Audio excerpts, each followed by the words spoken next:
It's just much easier to build strategies around who you are than it is to kind of try to fit yourself into a box and then struggle with yourself and maybe feel bad about yourself and then eventually snap back to who you are anyway. Welcome to another episode of the Coffee Break Podcast, where our mission is to share business ideas, practices, and strategies while we enjoy our cup of coffee. Today's guest is Alexis Haselberger. And we're talking about productivity tips, time management tips, ways to put a task management system in place. It is probably one of my most favorite topics. I have had a lot of experience with doing this the wrong way, having failed systems, aborted systems, and messed up systems. And she's going to share some very practical advice. If this is something that you're struggling with, maybe you've struggled with in the past, maybe you're just overwhelmed and don't know exactly where to start, she's going to give you lots of tips on it. Plus, she uses one of my most recent favorite quotes: how you do anything is how you do everything. And I think it's very applicable, especially when we're talking about time management and task management. Before we jump into the conversation, though, I do want to invite you to subscribe if you haven't already. I was actually just checking out our podcast on Apple Podcasts the other day, and it said we had over 180 episodes. It was mind-boggling. Over 180 episodes to check out over the course of the last 3 years that we've been doing these types of recordings with lots of information, practical business advice, practical processes advice, things like we're going to be talking about today, but from a lot of different folks that are doing this on a daily basis. So there's great information for you to check out. So we invite you to subscribe because we have a brand new episode every Tuesday morning, and we don't want you to miss out on a single one. Make sure you do that. You can find out more by visiting locdoc.net/podcast. All the videos are there. All the podcasts are there. And if you're listening to this on your podcast platform, make sure you subscribe. But there's also a video version as well that you want to check out on our YouTube channel or on our Facebook page. Make sure you follow us and subscribe there as well. Now, grab a cup of coffee, maybe a notebook, a task list, something like that, so that you can keep track of everything that's going to be shared today from Alexis Haselberger on task management and time management. We got so much to say. We got a podcast to make. We're sipping on lattes, and it's time for a coffee break. It's time for a coffee break. Oh, yeah. Alexis, thank you for joining us today. Super excited to chat with you because if there is one thing that I struggle with, it is at times time management. But we're going to get into it today, and we're going to try to stay in confines of our time that we have to record here. But before we do that, it is rapid fire. 5 randomly selected questions just to get under your skin with unknown point values. Are you ready? I am ready. Question number 1. What would be the best and worst part of being a cat, in your opinion? I think the best thing about being a cat would be that nobody really expects anything from you, and they're kind of known as jerks. So you got low expectations. And then I think the worst part of being a cat would be that, like, you can't control, like, you got fur all the time. So you can't control your environment and, you know, whether you're wearing a jacket or not, you know? Yeah. Now, do you have cats? I don't have any pets. No pets. Okay. I didn't take you as a cat person. I grew up with cats. I know somebody that has 12 cats. Oh my gosh. Yeah. It makes you question. It just makes you wonder what happens 50 years from now. Like, are they going to have 75 cats? You know? Oh gosh. Okay. I love that. Cats, everybody expects cats to be jerks. That's probably going to be a classic there. Okay, question number 2. How would you spend $1,000 to give the most happiness to the most number of people possible? I think that I would probably use it to, you know, do some sort of development in a country where there is not, you know, a lot like a, you know, I don't know, developing nation, basically, because I think, you know, there are a lot of things you can do you could probably vaccinate 1,000 children in some country. Right. So I think I would do something like that. Very cool. I like it. Question number 3. What is something that has had a big impact on you that you observed from afar? Let me try to say that one again because I butchered it. What is something that has had a big impact on you that you've observed from afar? This is a really good question, and I don't know that I have a super great answer to it. But, you know, What I will say is I guess I didn't observe this during my lifetime, but my in-laws are from Vietnam. My husband's parents are from Vietnam. And so like I've sort of seen what that, traveling there and seeing kind of the effects of, the after effects of war and things like that. Oh, very cool. I like it. All right. Let's see here. Question number 4. What is something immature that you think your parents do? Immature. Oh my God. My parents just bicker like constantly. Right. And you'll see that like, you're like, didn't you tell us not to do this when we were kids? Oh, funny. All right. Question number 5. What is the last thing that you broke and how did it happen? Oh my God. So I'm going to give you 2 because within the span of 24 hours, about 2 weeks ago, I spilled an entire cup of coffee on my laptop, destroying it. And then like 12 hours later, I somehow nicked the side mirror of my car coming into my tiny San Francisco garage, causing lots and lots of damage, even though it was just a tiny thing. So yeah, I really have not been off to a great start this year. Wow. It seems like oftentimes when something like that happens, it's like this trigger of events. Like, I'm rushing and I knock over my cup and it pours water everywhere. And then I'm like, and then I bend down to clean that up and, whack my head or something like that. It's just like a triggering a fix. It was that, just much more expensive. Just destroy my laptop and my car simultaneously. No big deal. Well, I hate that for you. Are you able to get the car fixed and repaired? Everything's good to go, or did you do more damage to the house? We're still waiting for parts. So I am, I'm currently have a subpar car, but I did have 3 months left of Apple Care, so I did manage to get, my computer fixed. There you go. Well, good stuff there. All right, we'll give you a score of 649. So congratulations. Fantastic. Out of what? Who knows? Well, we don't really track the scores around here. It's the way we do things. All right, let's jump into the conversation about time management, about creating a rhythm for getting things done. Maybe I've been thinking about this conversation because I feel like in business, especially, you say personal life one thing, but I think they all kind of go together. I heard a guy say one time that if you look at your car, your closet, and your desk, it's a good sign of kind of the state of your life. And so there's a lot of either disorder or order there, and I think that kind of goes into time management as well. Right? When you have things aligned and things in order, it seems like everything else clicks. It's almost like the effect that we were just talking about when you're late in the morning and you don't get something accomplished because you procrastinated from before, and this is a series of bad effects. So let's jump into it. One, I'm very interested in this. How in the world did you get into the world of helping people and coaching people on better time management and kind of getting their life in order? Yeah, so I spent the first 15 years or so of my career working in early stage startups here in San Francisco, doing basically HR, finance, legal, like all the stuff that isn't sales and engineering, like all the other ancillary things that have to happen to make a company run, but are not the sexy things like sales and engineering. Sure. Right? And so over that time, I just witnessed a lot of overwork. I witnessed a lot of people burning out. Like I was always someone who I wanted a very high ROI on my own time. Sure. I was always making deals with teachers. How can I get A's without going to class? That was always what I wanted to figure out. Right.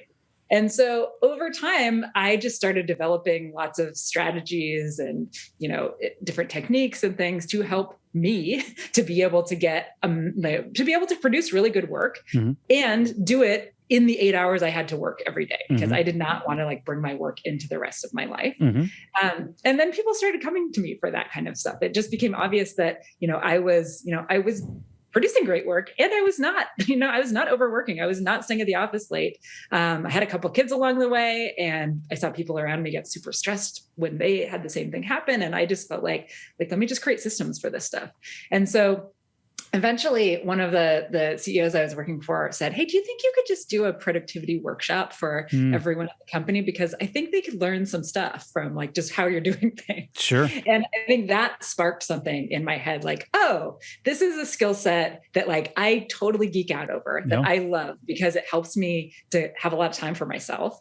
And it's something that comes not very easily to a lot of people.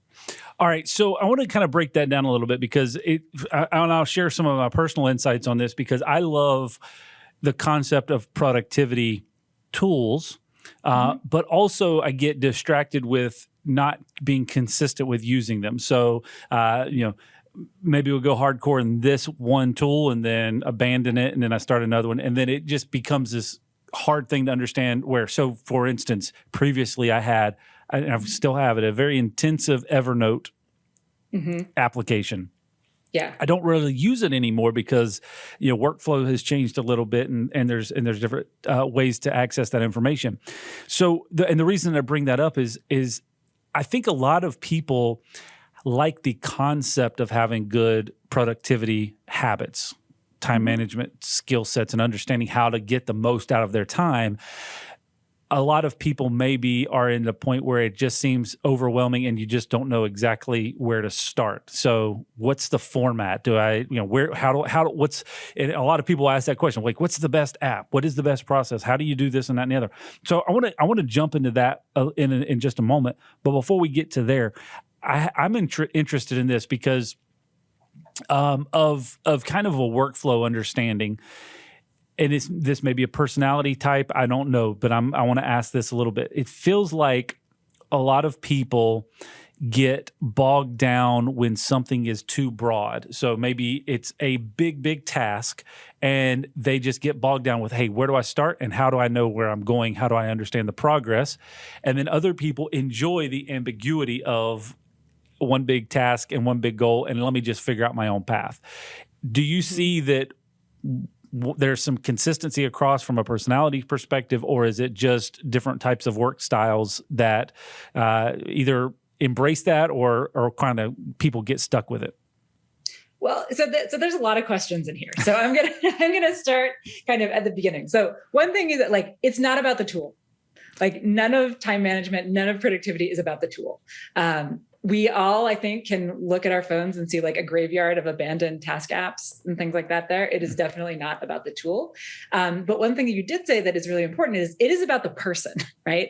And so just because something works for me doesn't necessarily mean it's going to work for you. I know my favorite classic example of this type of like productivity advice out there is like the 5 a.m. club and like just wake up before your kids do and everything will be fine. Sure. And as a person who is an inveterate night person for whom waking up, I mean, I am in my 40s and waking up is still the hardest part of my day. It has been since I was 5. Never in a million years am I going to be the type of person that wakes up at 5 a.m. to get things done.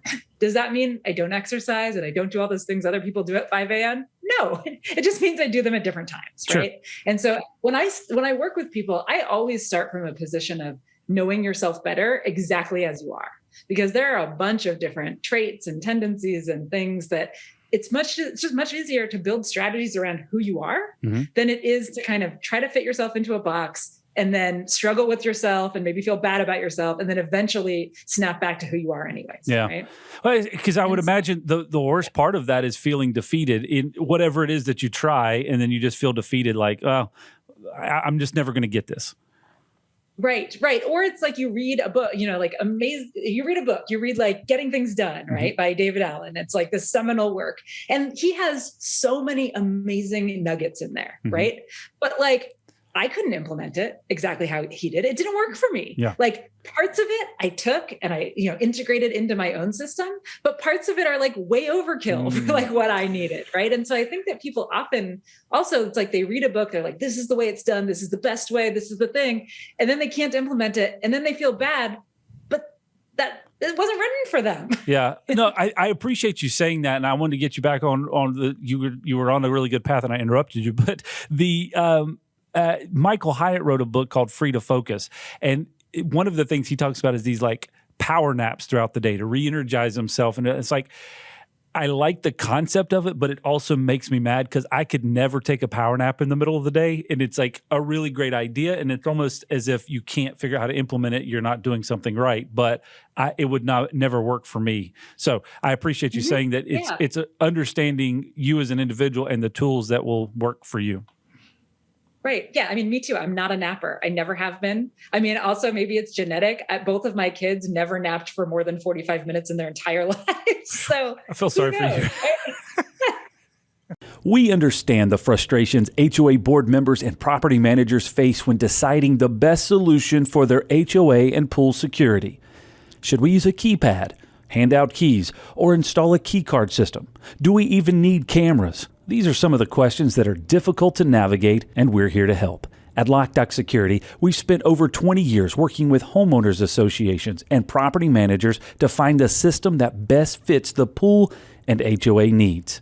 Camera systems for the front gate or front entrance, key card systems for the pool gates, or simply updating the gate so that it meets safety and code compliance.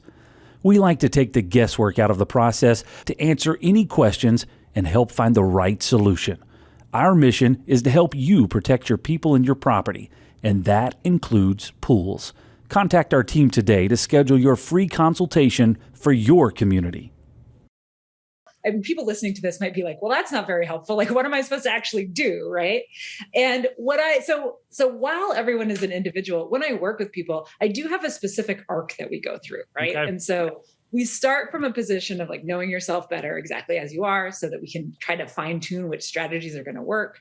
And then we move into task management because that is like that, task management, time management, they're almost synonymous with each other, right? Because it's like, what are all the things we have to do and how are we going to fit them in to get them done? And so I work with people to build task systems around that. I can take you through the whole arc, but that might be boring. So you let me know if you want me to go through it all. I'm taking notes here. So you keep on going as much as you want. All right. Stop me if you want. So we do task management. We build a system so that we can offload everything from our brains. Then we move into prioritization because a lot of people, and I bet a lot of listeners of yours, business owners, things like that, struggle with the idea of thinking that somehow they're going to get it all done. And that's not actually the world we live in. Like you, me, and everyone else, we are all going to die someday with a big, long list of things we didn't do. Like that's just reality, right? Sure, ambitious people want to do a lot of things. And so I teach people how to prioritize and use their system in a way such that they can know at the end of every day that they did the things that were more important than the things they didn't do. And that the things they didn't do is not because you forgot or you ran out of time or just a ball dropped. It's because you decided not to do that in lieu of something else that was more important, right? Then we move into planning. Yeah. So we're talking about, okay, so how do we plan our days and plan our weeks, some longer term planning? Because I really think that separating the planning from the doing is really important for our productivity, like having an intention of what we're doing instead of just kind of being in reactive mode all day. Then we move into our tools. So, I said it's not about the tool, but it is about how we use the tools. Sure. And so, we're talking email, Slack, task management tools, like all of those tools that are that have all these defaults that people think were going to be right for us, but aren't usually right for us. Like there are other ways to manage it. So we move. I want to jump into the tools for a section here because I've had these conversations before with people, and I'm guilty of this. Of here's the latest, greatest. Let's try to use this and the latest. And I feel like there is, and like you said, a graveyard of failed productivity apps, and I've probably got some on here. The thing that I kind of live in right now is the best productivity app or best productivity tool is the one that integrates into your workflow. Yeah, totally. 100%. And it's like the one that's going to be easy too. I think like we really have to think about that because I think specifically with task management tools, I think there are two reasons why people have trouble with them. Okay. One is that they're too complicated, right? Like if you have to fill out a priority field and like if you have to fill out like 10 fields to just get a task in the system, it's too much and you're not going to do it, right? It needs to be really easy. I think I agree with you. It needs to be able to integrate in with the other things you do. So, if you're getting tasks via email, it is really helpful if it has a way to just pull in that task, right? If there's some integration or an email to task type of thing. I think the other way that people that struggle with task management, or sometimes they can feel as though there's just more effort maintaining the system than the system's worth, is when we think of it as a repository. Like when we think of our task system, our task list as a repository where we put things and then like later we come back and we look at them and we triage them. I like to think of it as an engine, like the engine that drives what you do. So like for me, my task system is open 100% of the time. I'm not doing a thing unless it's on there, right? It's like I do a thing, I update the thing, I move on. So by the end of the day, my task system is up to date. Like there's never a time that it's not up to date, because if you leave it to like, I have to update my task system at the end of the day, you're never going to do it. Yeah. So I want to talk through some of the things that I've tried, and you can give me some feedback on kind of maybe things that could be improved or things that that was a horrible idea to begin with. So years ago, it was, and I've shared this story a lot with people, when I felt like I was at my most productive, when I kind of first started at a desk job, so to speak, I had a handwritten list that I had on my desk that stayed on my desk. And I would write down the things that I needed to get done from the previous day. So, Monday evening, I would write down the things that I didn't complete for that day. I would write them down at the beginning of the list for the next day. It stayed on my desk. When I came back in the next morning, they were there, and then I would add to them as I went through the day, checked them off as I got them done. Things I didn't complete shifted over to the next day. But it was kind of like my overall everything that was happening for that day. That aged itself whenever I started not sitting at my desk for the entire, time frame of the day, and then moved on to other things. So that was many, many, many years ago. So current day, I've shifted over to using. I was actually with a couple of months ago. I was carrying around a notebook with me, and I don't have it with me right now. But I was carrying around a notebook, a field note thing, and I was writing things down every day that I needed to get done. And I felt like that was working out really well. I was making a lot of notes. The fail point for me was, if it got past one sheet of paper, then I got lost, and it just got messy. Currently, so here's my third thing, and I'm trying to work through these processes. I'm currently using Google Task app because it's integrated into all of my G Suite functionality. So it's easily in front of me all the time. It's integrated into all my mobile devices, and I can make things progress through them quickly. And one of the things that you said really stuck out to me is that it is not a repository. Once I check it off, it goes away. And I feel like in a lot of the other ones, it was just kind of, that repository was there. It was just kind of becoming a cluttered mess of stuff that I didn't really even know what it was. Mm-hmm. Yeah. So, I mean, I had the exact same system as you when I first had my first job out of college. I had a legal pad. Yep. It was on my desk. I would write down this stuff, and at the end of the day, I would transfer it to the next page, et cetera. So like, I think a lot of us start out in that place. Mm-hmm. And then I find, you say you aged out of it when you started moving around. What I found is the more responsibility I got, the less that became a realistic system, because I just had way too many things going on. And also, I think that there's some amount of when I talk about a list versus a system, I think that when we have a list, we are we're living plus or minus one day, right? Like we're living in either what happened yesterday or what's going to happen tomorrow. And for a lot of people, that's, or at least I find, that's not it's not a no stress place to live, because then we're also keeping a whole bunch of stuff in our brain that isn't actually on the list. So I find it really helpful to have a task like Google Tasks is. It has some drawbacks, but it is integrated, sure. Right?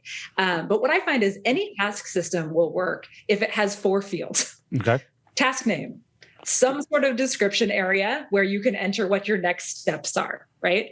A date field so that you can assign the next step to the appropriate date, and a commenting field so that you can timestamp what you've done and when, right? Or, even if you're using a spreadsheet, you don't have to timestamp it, you can just write, because then we don't store stuff in our head. And so what I find is being able, for instance, to say, okay, I don't need to do this thing tomorrow. I need to do it in 2 weeks, right? I need to follow up on this thing in 2 weeks. Being able to have a task system that allows you to say, okay, great, I'm going to follow up with this person in 2 weeks and put that on that date. That date-based prioritization is really key. Okay. I like it. So I'll tell you something that I've tried to integrate on mine. I've got on the Google Task app, you can create separate lists. So I have a priority list, which are things that I want to get done now, right? Things that need to be done almost in the immediate. I have a scheduled list. So once I put a date on it, I put it over on a different list because I don't want to see those things until the appropriate time. And then I have a brainstorming list where I add things that have zero timetable on it and will probably be deleted in a couple of months, but I need a place to store it because I need to get it out of my head at the moment. Yeah. So I like what I would say with that sounds pretty good. What I would say in terms of some other ways to streamline it are that I always think if we can have like one place, like not multiple lists, but like one place, then that becomes easier for us because there's less triage to do. So for instance, like with your priority versus your scheduled, honestly, your priority is scheduled. It's just scheduled for today. Okay. Right? Or tomorrow or whatever, it's scheduled earlier in the future. And so what I might do is like, I think, add a next action date, add a date to all of the things that you want to do. And then that way you have one place for them. Where what I really like though about what you said, which I think is really key, is there is this, you call it brainstorming. I call it like to be prioritized. One of my clients calls it great ideas. Like there's this kind of holding place of things you might never do, right? Yeah. It's like a someday maybe sort of things. And so I find it really helpful to have that list as well, because you're right. You don't want to like add dates to things you're not even sure you're going to do. But what I find is what you do want to do is have a recurring task that tells you, go look at this bucket over here and decide if I actually want to do any of those things. Sure. Because it can be easy to just let that be. I mean, I've worked in so many companies where we were crowdsourcing ideas from people, and it basically just becomes a graveyard of ideas because nobody ever goes back to look at it. Correct. Yep. All right. So creating a system versus a list. Expound on that a little bit for me, because I'm still trying to process that in my head, because I feel like most of the time I just have lists. So when you say creating a system versus the list, what do you mean? Yeah. So for me, a list is the what, and the system is the what plus the when. And so when we think about, you mentioned earlier, right? Sometimes we have like these big amorphous tasks and they're sitting there, and some people like that. But the reality is, like, I always say, break it down to get it done. Like if you actually want to move forward on something, you do need to know what the next step is. And so when I say system, I mean that we have a task. Every task has a clear next step, a clear next action. And the date we're using is the date for when we're going to do that next action. Right. And then that way, you might have a huge project, a huge task, and it has 50, linear independent steps in there. Sure. Right. You don't want to assign a date to every single one of those steps. Right. Because what if something happens? You might have to move it. That's a lot of overhead. You instead want to assign a date to the whole task and call it next action date, basically. Okay. And then when you finish the first action, you check that one off. And you look at the next action after that, and you change the date to when you're going to do the next step, right? And so then by the time you get to the end, maybe it's a one-shot thing, maybe it's a 50-step thing, but by the time that you're done, then the whole thing gets checked off. And in this way, we're much more realistic with our time, because often when we have a list, we're picking and choosing all day long, right? And we're just saying like, I'll do this now, I'll do this now. And that leads to decision fatigue. We don't always do the right things. Like we do the easy things instead of the hard things. We do the urgent things instead of the truly important things. And so when you have a system that has date-based prioritization, and then you combine that with a little bit of planning, so a little bit of weekly planning, a little bit of daily planning, now you have a system where you get to show up and do the work because your previous self already made the plans for you. Okay. I love all this. Here's my question on that. If I was in a group one time, and they always use the term kind of, all right, so what has to happen in order for this to be true? And they would always ask that question. I want to accomplish this thing. And then the question was, well, what has to be true, or what has to be accomplished in order for that to be true? And it forced you to kind of go through this thought process of, okay, what steps do I have to take? That works great if you can figure out all the steps that you need to take. So here's my question for you, and you're shaking your head, so I'm interested in the answer. If you don't know all the steps that you're going to have to take, what is the way to get it started so that you don't feel like you get stuck at a point and get into that decision fatigue? Because that is death to the project. Yeah. So one, we almost never know what all the steps are to start something out. All you have to know is the first step. Because as soon as you have divined the first step, like as soon as you figure that out, the next step is obvious after you complete that. So sometimes, like, I think people often want it to be like, so like they want task management, all this stuff to be like so regimented, right? But sometimes we start a big project and we don't know. We don't know many of the things. Maybe we can chunk it into like phases, right? And so maybe we put those big phases in there, but we can always define what the very first step is. And if you don't know what the very first step is, then it is Google it or ask somebody or, go have a conversation, or there's always something that's so small that you can just get started and move it forward. And what I've found is that just getting started, just making that first step so idiot proof for yourself, like so small that you can't move, can't not do it. That is the thing that kind of starts the momentum for everything else, because you don't have to have it figured out and you can't have it figured out. Like, I mean, I don't know about you, but as a business owner, I'm doing things all the time I've never done before. Yeah. And there's no way for me to know in advance. I mean, sometimes things get more complex. Sometimes they actually end up being easier than I thought. And then, the one other thing that I'm thinking as you're saying this is sometimes people say, well, there's so many things where I don't have an action because I'm waiting for someone else, right? And that's not true. If you're waiting for someone, your action is follow up, right? So maybe you put follow up a week from now and you hope they follow up with you before that. Sure. But if not, now it comes back to you and you don't have to be thinking, oh, wait, did John get back to me about that thing? Can you copy this key? That's a question we get asked about 3,422 times a year. And how can you actually be sure that the person who asked that question is supposed to get a copy of that key? Well, we think you should always know who can copy your keys to your business and your home, because it could be your neighbor, an old employee, a contractor, or even worse, your mother-in-law. At Loc-Doc Security, we believe in protected key systems, so you always know who has a copy of your key. To find out more, visit locdoc.net or stop by our Charlotte location. Loc-Doc Security, helping you protect your people and your property. I'm trying to translate this into some other areas of our business, because I feel like a lot of what we're talking about is kind of personal productivity measurements of understanding, okay, what do I need to be working on today and how can I make progress to move this thing along? When it comes to an organization, when it comes to multiple people, one, maybe there's, a lot of different people working on a project and whatever the size of that is. So I'll break that down for our business. We're a service-based business. We go out and service people's property to help them, from a security standpoint.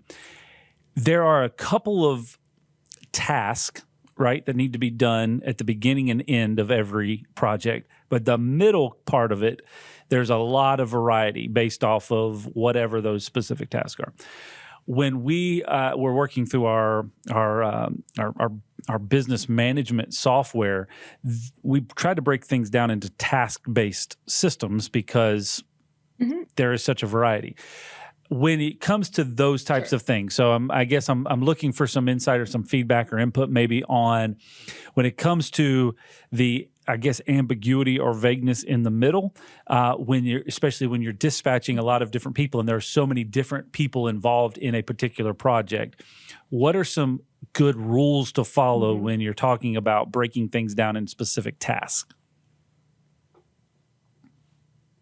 Yeah. So in companies where I've implemented task systems in a lot of companies that I've worked for, right?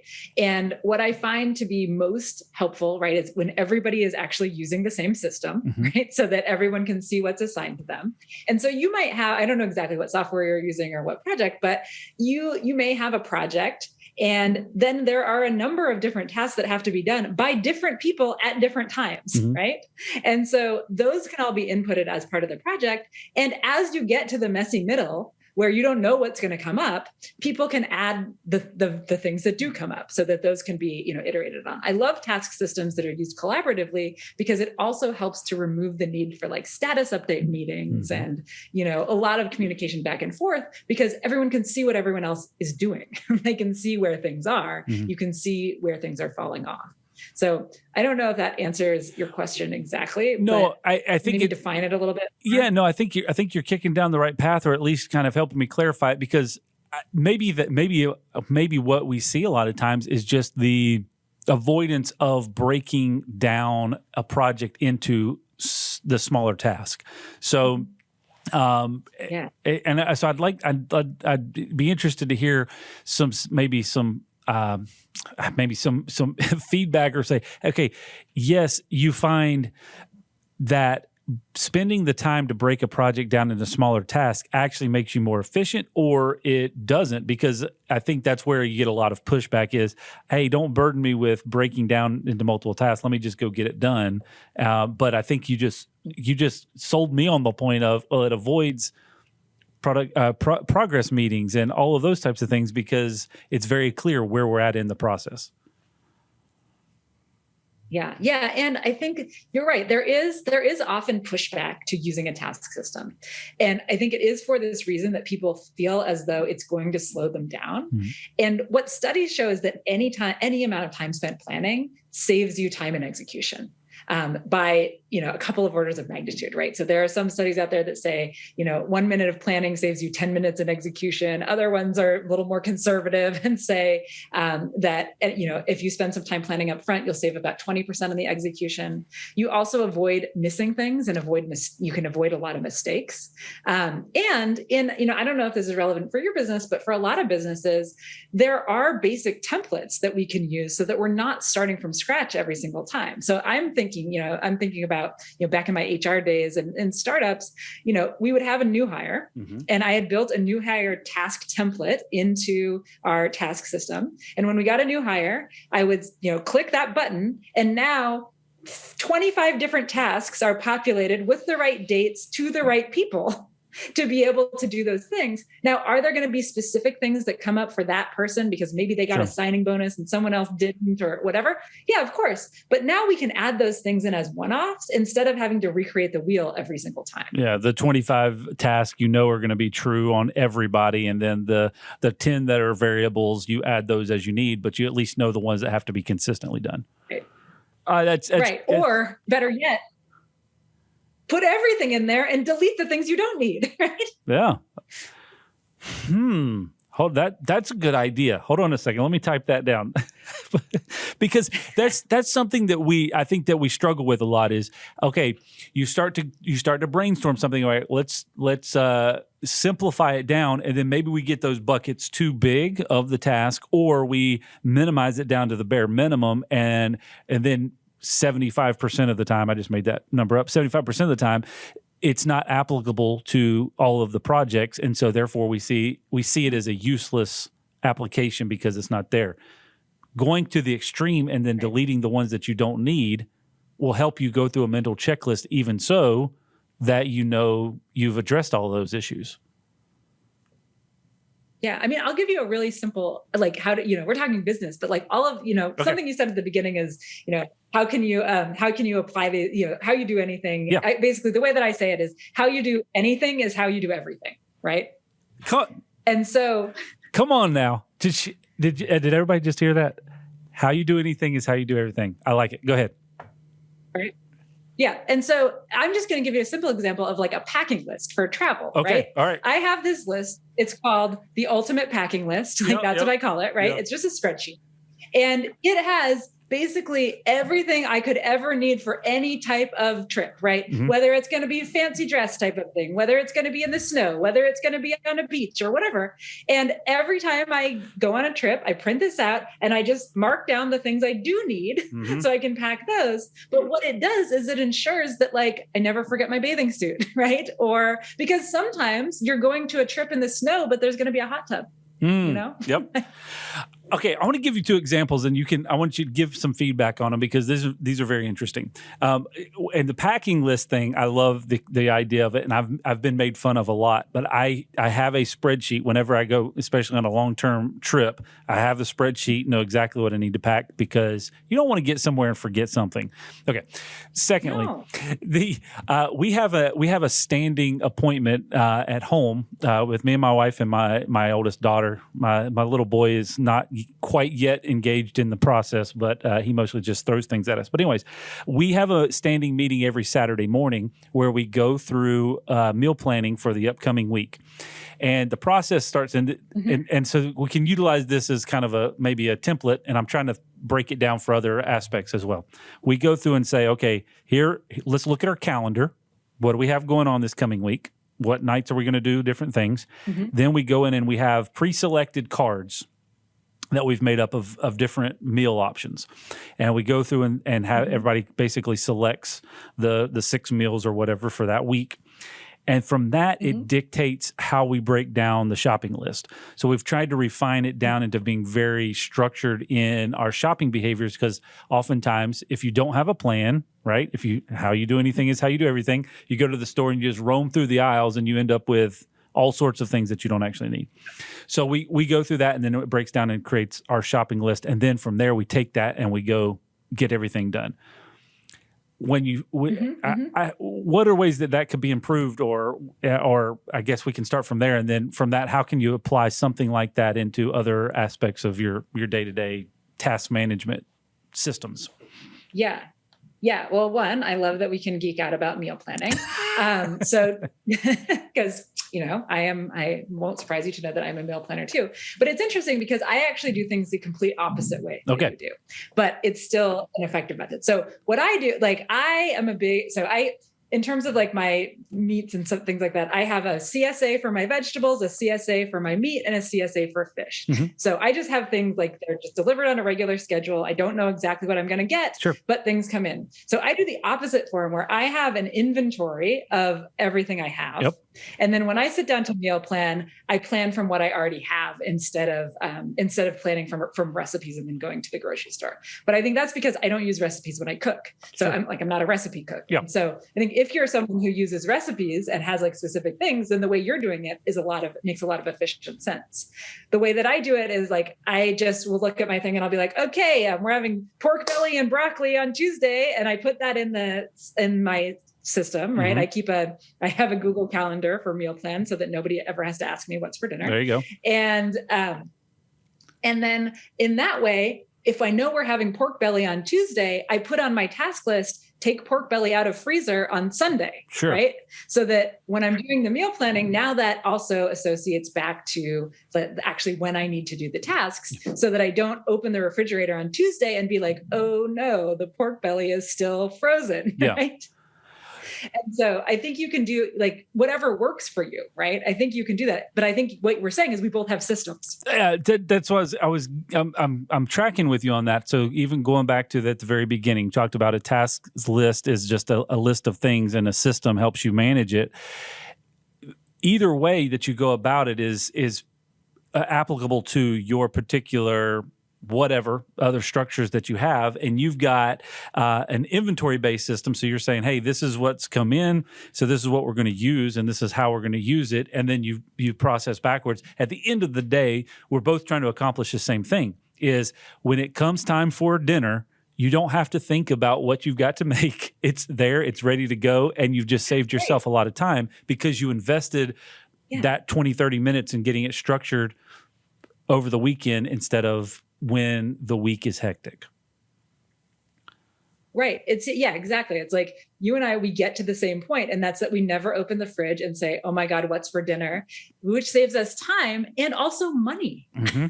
Yes, right? Absolutely. Because there's much fewer days and you're like, right? You're not like ordering takeout or going to the store for one ingredient that you missed if you've planned it. Yep. Yeah, it looks like it's going to be too difficult to make dinner tonight. Order pizza. So yeah, so if you take that over to your day-to-day business, right? And I think the theory holds true. If you take the time to put together the plan and you can stick with the plan, then you know exactly, as you said earlier, you know exactly what you need to work on for that day. It gives you the ability to get into the action quicker and be more on point with it. But I think trying to apply that across the rest of the organization, rest of the business, is how can we make sure that these plans are clear, visible, digestible for everybody in place. So when things go hectic, because they are, when you're standing in front of the refrigerator going, what are we going to have for dinner? You can easily say, well, this is the next thing that I need to pick up and go do, because you've already pre-thought that plan. Right, exactly. And I think there's something that you said, there's like a nuance in what you said there was like, you said, if you can stick to the plan. And I think that this is actually something that's really key, because a lot of times people get frustrated with themselves when they don't stick to the plan. Yep. And I feel like the plan is really important, right? But sticking to the plan is not the point. Having the plan so that you can know incoming item, how does it fit into the plan? Like, how do we have to pivot based on new information? That's much more important than just, doggedly sticking to something that you decided, because we don't know always what's going to come next. Having a plan allows you to much more easily say, where does this fit in? Versus not planning at all. In that case, you're just like doing whatever comes at you, or doggedly trying to stick to a plan, even in the face of new information that should rightfully change that plan. I like it. And it also gives you a point, right? If things get derailed, you have to insert something in or whatever, or things do get derailed, you have a point to go back to. So you're not trying to figure out what the next step is at that point. Right. And it's just, bringing it back to meal planning, right? Even though you planned out the meals for the whole week, it doesn't mean that, if your friend asks you if you can go out for dinner on Thursday, you can still do that, right? You just shift the plan. Sure. Yeah. We still have the stuff ready to go. All right. In watching our time, because we want to be managing that very well, you have a website and some more resources to help out with people. You do coaching. You can help people that are struggling with this to say, hey, let me help you go through, figure out what tools you need, figure out the structure, figure out and kind of understand who you are and where things go. So walk us through a little bit about that. If somebody wants to connect with you and get you to help them get their life in order, what would they need to do? Yeah, so they can go directly to my website, alexishaselberger.com, which I hope you'll put in the show notes because no one can spell it.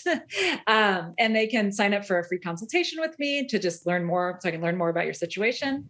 I offer group coaching, one-on-one coaching. I have stuff at every price point and every availability, so that people can do an online course if that's where they want to start out, or a lot of different ways to kind of meet people where they are, because not everybody's ready to like engage fully in coaching right away, right? And then if people want to just get something for free right now to get started, they can get a distraction action plan from my website. It's on the front page there. And this is something that will really help you to identify your primary distractors and to remove some of them or reduce them, because studies show that on average, it takes us about 23 minutes to recover from an interruption or a distraction. And that is a lot of time. Come on now. Most of the day. 23 minutes to recover from a distraction. Yep. We probably should have led with that. Dan, let's put that at the beginning of this podcast, because that's pretty impactful. 23 minutes to recover from a distraction. That's going to be a day killer. Yeah.